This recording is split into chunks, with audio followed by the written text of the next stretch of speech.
Since 1970, Syria has been under the control of the Assad family. They've imposed a one-party dictatorship on the country, denying the Syrian people their most basic freedoms and ruling through fear. What the regime was capable of was shown in 1982, when an estimated 30,000 people in the city of Hama were killed after a failed uprising. Bashar al-Assad came to power after the death of his father Hafez in 2000. At the beginning, he presented himself as a reformer, but his rule was just as dictatorial as his father's. In 2011, the Arab Spring revolutions raged.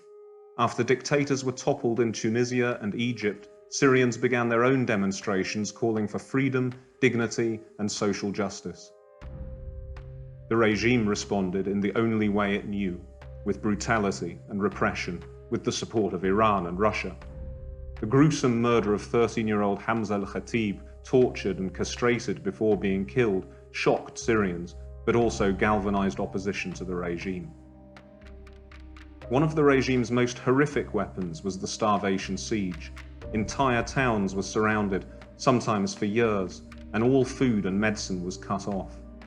Sieges like those in Medaya, Homs, and Al-Yarmouk resulted in tens of thousands of people starving. As the revolution turned into a conflict, the regime began using chemical weapons against the people. On August 21, 2013, it launched a sarin attack in the Ghouta area, killing 1,400 people. Since then, over 160 chemical attacks have been documented. Despite the constant attacks, Syrians managed to set up hundreds of local councils in liberated areas. They served as autonomous grassroots forums with varying models of governance. Some have organized democratic elections. The UN has done almost nothing to protect Syrians from Assad. Even worse, its aid supplies meant for the victims of the conflict went to the very regime that had killed, displaced, and starved Syrians. According to The Guardian, nearly $1 billion in aid meant for the victims of Syria was funneled to companies and institutions closely associated with the regime. ISIS first came to Syria from Iraq in 2013, and the regime used its presence to smear rebels as extremists. Assad ignored ISIS for years and concentrated his firepower on civilians living in rebel-held areas where ISIS was absent.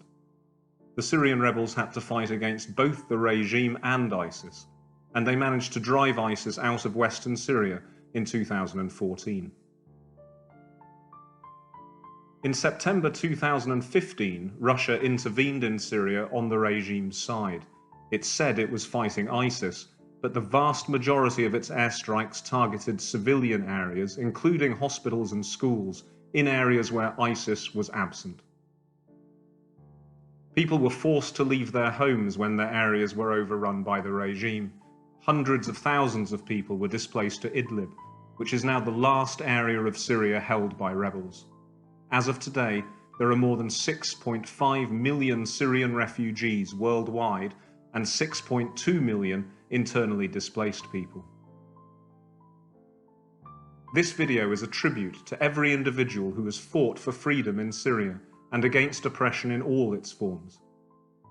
To learn more about the individuals behind the Syrian Revolution, follow the 100 Faces of the Syrian Revolution campaign on Facebook, Instagram, and Twitter. The revolution is an idea, and an idea doesn't die.